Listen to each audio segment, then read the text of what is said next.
Bonjour tout le monde, je vais vous parler aujourd'hui de l'immense importance du choix du partenaire que vous allez faire si vous souhaitez avoir des enfants. Quand on n'a pas d'enfants, les enjeux de l'enfance, tout ça ne reviennent pas forcément, les blessures, il y en a évidemment, mais les enjeux sont complètement différents. Par contre, quand vous faites le choix de créer une famille et donc de vous reproduire, toutes ces blessures, tous ces enjeux vont refaire surface et vont vous abîmer l'autre et abîmer le couple. Donc si personne n'a travaillé sur tout ça et si le couple dysfonctionne et ne communique pas, évidemment ça va être une catastrophe. Pour ce faire, un gros indice, et là je m'adresse un peu plus aux femmes mais aussi aux messieurs, si la personne avec qui vous êtes et avec qui vous n'avez pas encore d'enfant et vous parlez tout simplement de projet bébé et voilà, dans la discussion, vous en venez à peut-être imaginer que vous pourriez vous séparer et l'autre pourrait réagir tout simplement en vous disant « mais moi si tu te barres je te tue, hein, avec le petit, je te tue, tu ne peux pas vivre sans moi ». Et là j'ai envie de dire Mayday quoi, barrez-vous. Et il y a des gens qui, quand ils entendent ça, se disent « oh c'est trop mignon, il ne peut pas vivre sans moi » ou « elle ne peut pas vivre sans moi, c'est trop beau ». Non, non, non, ce sont des gens qui sont très abîmés, vous êtes en danger. Donc faites attention à ça parce que vous vous appelleriez autrement et vous auriez un autre physique, cette personne aurait répondu la même chose. Hein, c'est de la possession, c'est au-delà de la possession, il y a de la perversion aussi puisqu'il y en a qui passent à l'acte. Hein, en plus, on le savait puisqu'ils l'ont déjà dit.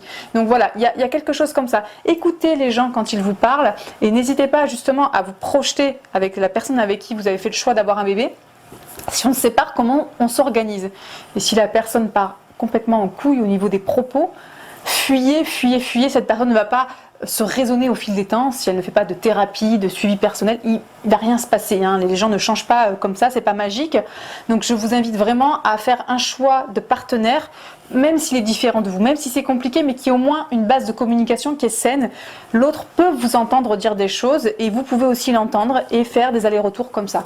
S'il y en a un des deux qui coupe la conversation en disant « moi tu te barres, je te tue », vous savez que vous n'avez pas fait le bon choix pour le futur parent de vos enfants. C'est primordial. Et là, c'est vrai que je m'adresse vraiment aux deux parce que j'avais un ami quand j'avais 18 ans qui voulait qu'une chose, être père.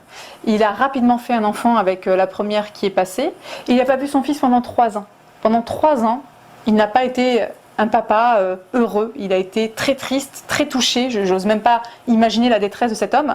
Mais parce qu'il a voulu vraiment réaliser son projet avant de faire un vrai choix conscientisé d'une personne qui serait en capacité justement de faire cette coparentalité en toute maturité. À 18 ans, on ne peut pas encore parler de maturité puisque le cerveau n'est fini qu'à 25 ans. Je vous laisse réfléchir sur ça. Mais voilà, quand on se précipite à faire les mauvais choix pour des mauvaises raisons, et bien voilà, on paye les conséquences lourdement et surtout au détriment de l'enfant tout simplement qui n'a juste pas grandi sans son père pendant 3 années, les 3 premières années, des années qui sont charnières, qui sont fondamentales. Donc je vous demande d'y réfléchir vraiment, c'est une vidéo très importante aujourd'hui.